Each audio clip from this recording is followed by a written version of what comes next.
Which leads us into the second gem. But before we move on into the Buddhist Dharma, I want to pause and ask, are there any questions, anything I need to clarify and explain? All right, so the life of the historical Buddha. Let's go to the second gem, the Dharma.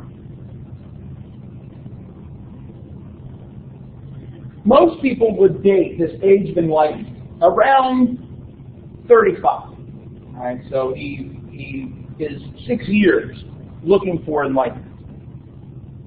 And it's at this time that he becomes a Buddha. The term Buddha means enlightened one. So he's experienced enlightenment. And for the next 45 years, he travels, shares his insight and his Dharma, his teaching. His first sermon, discourse, is referred to as the wheel-turning discourse, the Dharma Chakra, setting the wheel of Dharma in motion. Essentially, what he is encouraging people to undergo is the search for nirvana, the search for enlightenment.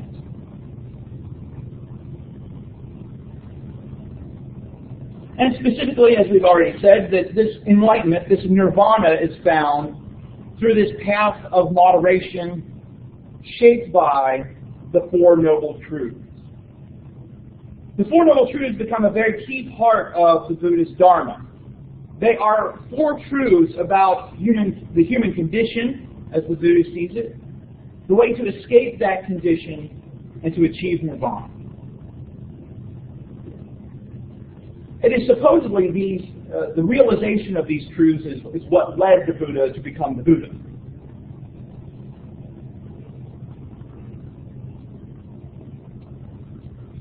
The first of the Noble Truths is that all life entails suffering, or dukkha.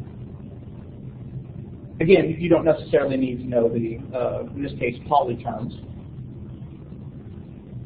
This is called the truth of suffering. Now, this is not just some sort of pessimistic statement, right?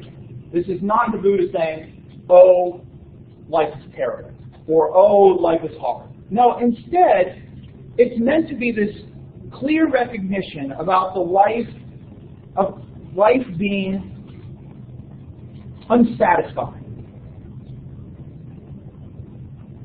Death is inescapable, and even pleasure and good times in life are only temporary. They are inadequate. And so to be attached to anything in this life is to be attached to suffering. You're always going to find yourself with inadequate things. The cause of suffering, said the Buddha, is Trishna, which has been variously translated as desire or thirst. This is called the truth of origin. Where does suffering come from? Now, Trishna here refers to possessions, right? We want possessions, or we want power, or we want sex, or we want all sorts of different things we try to fill our lives with, and when those desires turn out to not be fulfilled, we experience suffering. Even the desire for enlightenment can be a type of thirst that will lead to suffering. And so because desire is what continues to cause suffering in someone's life, the only way to deal with this is through detachment. Desire keeps one bound to samsara. Desire keeps one bound to this continual cycle of death and rebirth. To remove suffering, you must remove desire. You must adopt an attitude of detachment. This is called the truth of cessation. Desire and suffering are in a cause and effect relationship. But it can be reversed and ultimately extinguished in nirvana. The way to extinguish this, the way to remove desire, is through the Eightfold Path. This is the path to the escape from samsara. This is the way to progress toward enlightenment. And as you progress, as you study, as you meditate, as you experientially come to knowledge, your understanding of the Noble Truths is to deepen.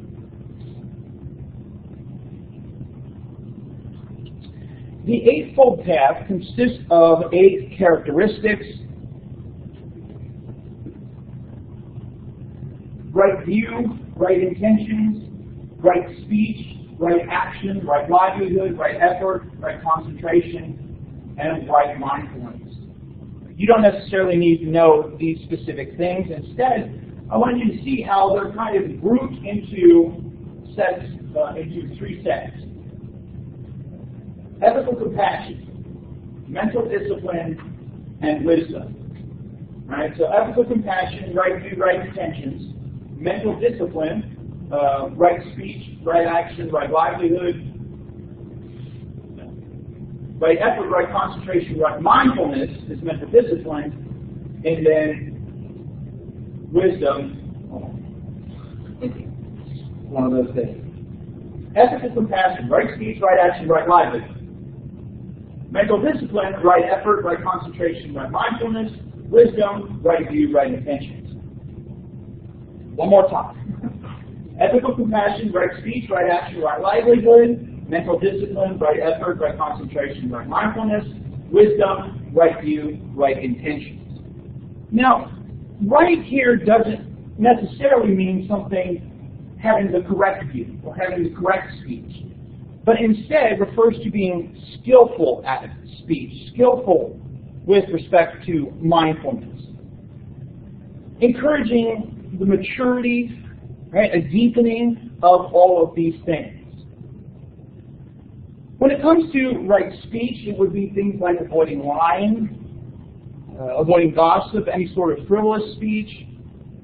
Right action would, of course, include not killing or stealing, refraining from harm.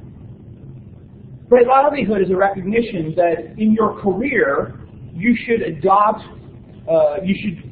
take a job that is not going to cause harm to people.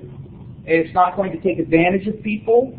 And then, of course, it would be things like, inflicting harm, killing, but casting magic spells, right? So you shouldn't be a sorcerer.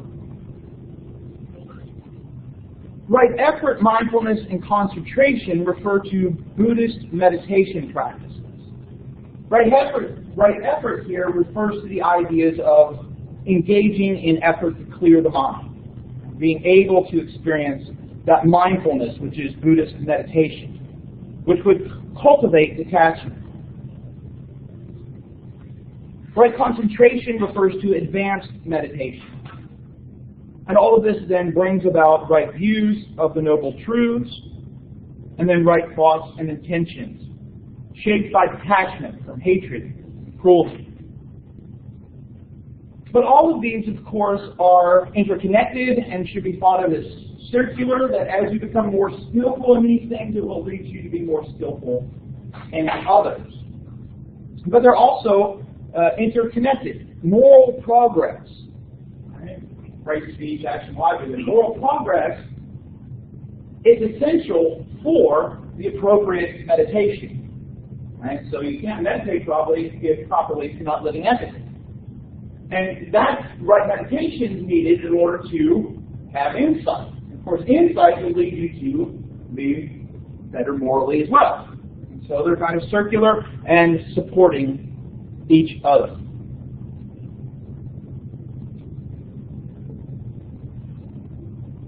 What questions so far?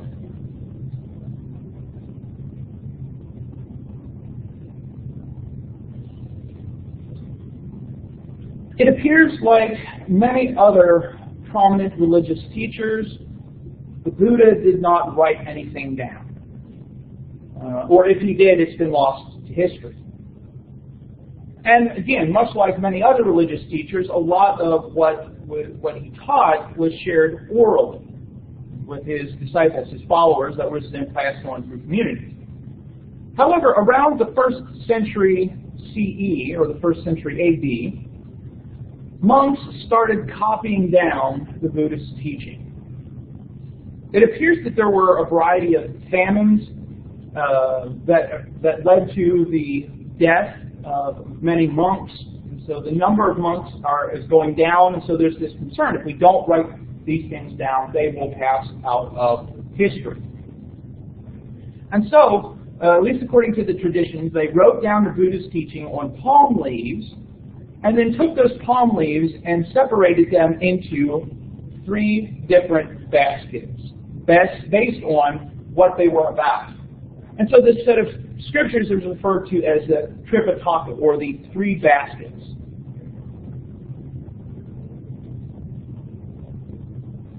Not everything in the Tripitaka comes from the Buddha himself. Some of his close disciples are also credited with some of this information.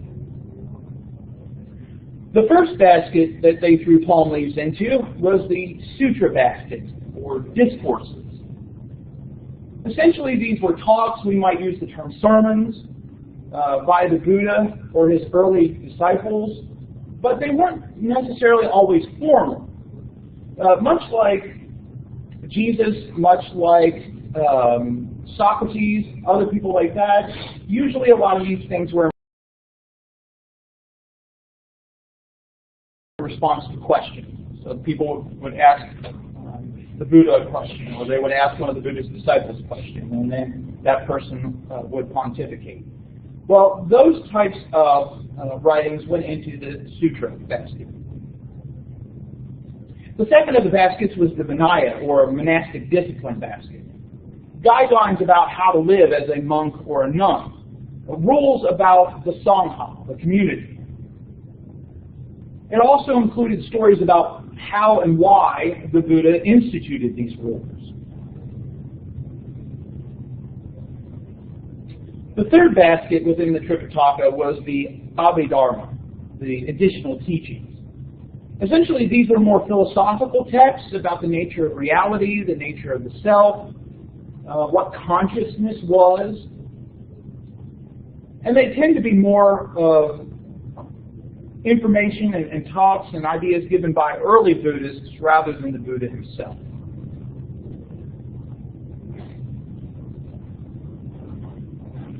These texts were written in Pali, the language Pali, and so they are sometimes referred to as the Pali canon. Canon referring to a set of scriptures or a list of authoritative books.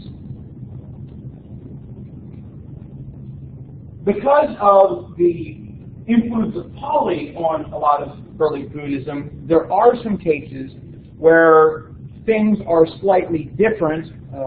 Sometimes, instead of karma, which is a Sanskrit term, you might hear or read about kama, which is the Pali term.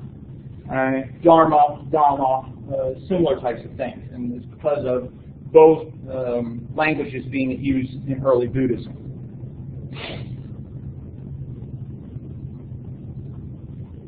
Other important things out of Buddhist Dharma include some important key concepts. We're obviously not going to deal with all of them, but there are a couple that I would like to point out as we think here about the teachings. Another thing to note. This is obviously a statue of the Buddha. But thinking of how you've seen the Buddha sometimes depicted, what's different about this statue from others? He's not fat. Fat statues are not depictions of the Buddha. They are actually Chinese kitchen guns. And the Buddha was not fat. Remember, he lived a life of moderation. And so if you see a statue of somebody who says it's the Buddha, it's not really the Buddha. Whether that actually looks like the Buddha or not, I don't know that either. But so the fat statues are not the Buddha. And so it comes more from the Chinese tradition. So anyway, that was a little sidelight. Common doctrines. In order to achieve nirvana, enlightenment, one must have wisdom or insight, what's known by the term prajna. Prajna refers to the insight to seeing the world as it really is.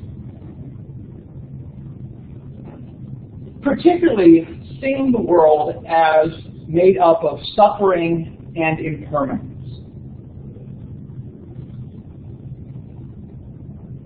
As one gains this insight, one moves along to nirvana, enlightenment. And after death, one who has experienced enlightenment, experienced nirvana, will experience peri-nirvana, or final enlightenment, or final nirvana. This is the escape from samsara. Someone who has achieved nirvana will not be reborn, except in a few limited situations that we'll talk about either today or next Thursday. So what is this state of final nirvana? Well, it's not heaven. And so the idea of a place that one goes to after death,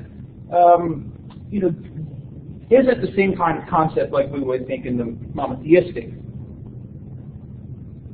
But there is this idea of some sort of existence after death, or that final death. Often it's kind of compared to the extinguishing of a flame, with the idea that the flames of an extinguished fire are being released to return to this diffuse, unagitated, and eternal state. And so peri-nirvana is this idea of freedom, yet also existence, in an eternal state that's beyond all material description. You don't have a physical existence, but you still are a part of the universe.